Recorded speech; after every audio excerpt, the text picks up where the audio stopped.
Yo, what's good? It's your boy Sid. We back at it with another video. You know what I mean? We following through on the Venus sign series. And before I start though, I do want to ask y'all to subscribe. I want to ask y'all to turn on your notifications. I want to ask you to like, comment below your thoughts if this resonates with you or if it doesn't. Let me know, you know what I mean? Give me some feedback. So we're here on the Venus coming through the sign of Sagittarius. We're going to talk about what this means, what this denotes, what this represents, right? Now, the planet Venus rules over the signs of Taurus and Libra. So in a birth chart, Venus will actually show us similar to what these actual signs represent. Now, Taurus is the sign of money, stability, and finance, and Libra is the sign of your relationships. So the Venus placement will show us these actual things in terms of how you may make money, as well as how you relate to others, your love language, which is what the Librarian side deals with, right?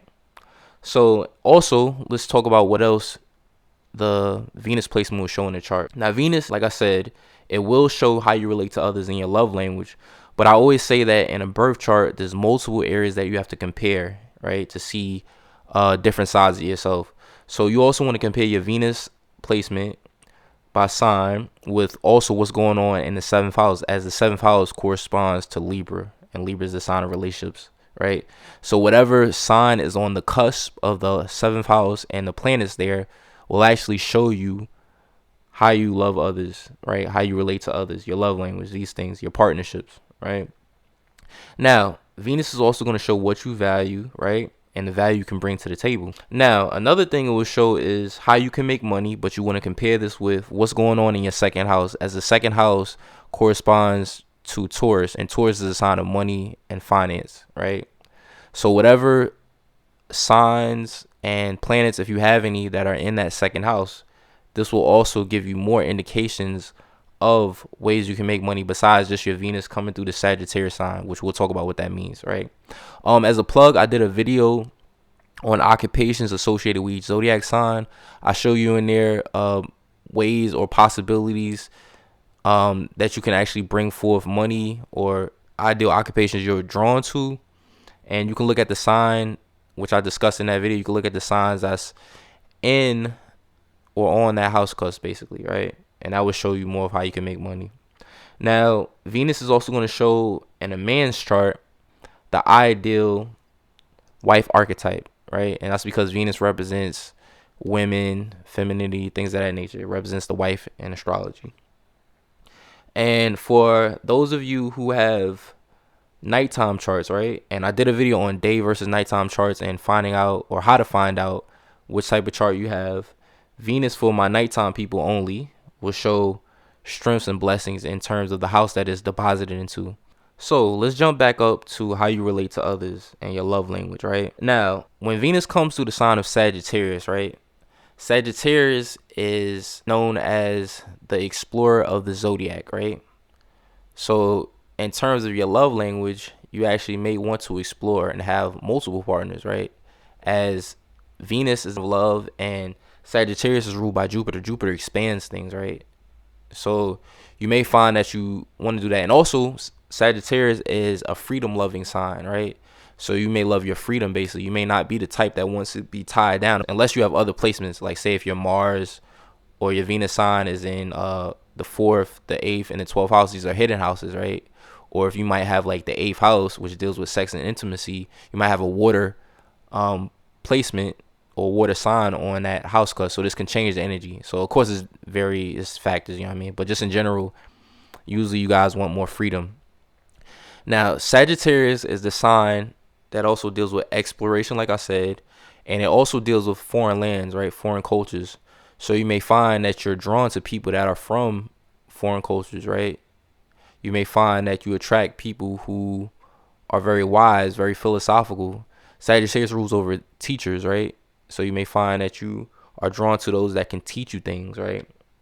As you can come off this way as well too. You can come off as someone who wants to expand, grow through higher knowledge or travel, you know what I mean? So just keep that in mind. Again, compare that with the 7th house and what's going on there. Now, in terms of the value you can bring to the table and what you value, right? Now, I stated earlier that in terms of what you value, you can value higher knowledge, actually. You can value foreign cultures, higher knowledge. You can value traveling, right? Since Sagittarius is ruled by Jupiter. Jupiter is the planet of wisdom, growth, right? So you definitely are someone who wants to grow, right? You want to expand. Since you can value these things, this is what you can bring to the table, actually. Jupiter in Vedic astrology, they call it guru, right? So you guys can actually bring forth, in terms of value you bring to the table, your sense of knowledge, higher philosophy. Now, another thing is, since Venus represents what you value and love, those are the keywords that you would use, right? So saying that you value and love, which are the keywords that are interchangeable for Venus. And since Sagittarius is about growth, it's saying that you value and love to grow. And then you can look in the house that Venus is deposited into, and it will show the area of life to where you value growing at and where you love to grow at, right? I did another video for what each house in astrology represents, and you could use that video, right, to give you further indications of the houses to show you the area of life that you value growing in at.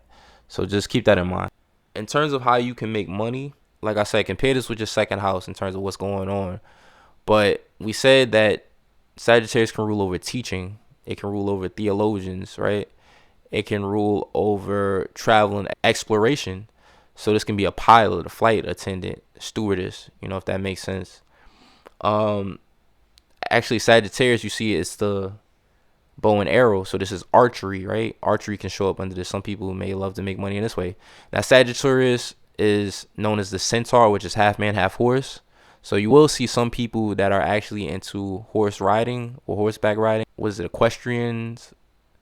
So you will see some people that are actually into like horses or racing horses. So these are just some examples in terms of ways that you may possibly make money. Again, I'll leave the link, the video I did on occupations associated with each sign, and you can look there to find further information in terms of what's going on in your second house and just other ways of making money, right? In terms of a man, right, the ideal wife archetype. Now, I did another video that I'm going to plug right here called Keywords Associated with Each Zodiac Sign. Use that video as a resource, and in that video, I show you how to find out the other qualities in terms of your ideal wife archetype that you'd be drawn to. So what I want you guys to do, my fellas out there, is look into the house that your Venus is deposited into, right? And this is going to give you further qualities by sign, because each house is associated with a sign, right? So we know that you'll attract Sagittarius type of qualities.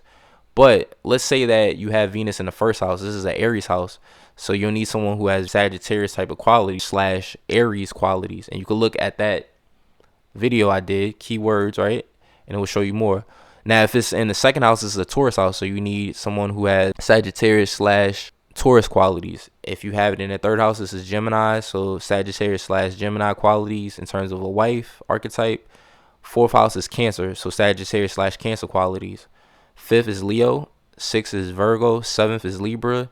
Eighth would be Scorpio. Ninth is double down on the Sagittarian energy, as this is a Sagittarius house.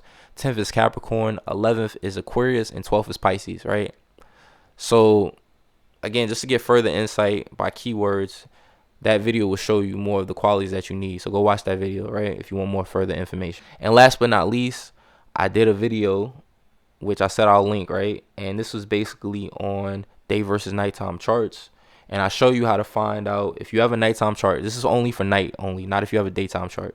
This will show you how you can, it can show you where you have possible strengths and blessings at. Of course, astrology, there's a lot of factors in astrology, so nothing is for certain, but it's a general overview, right? So that's the video. I appreciate you all. Thank you. Have a good one.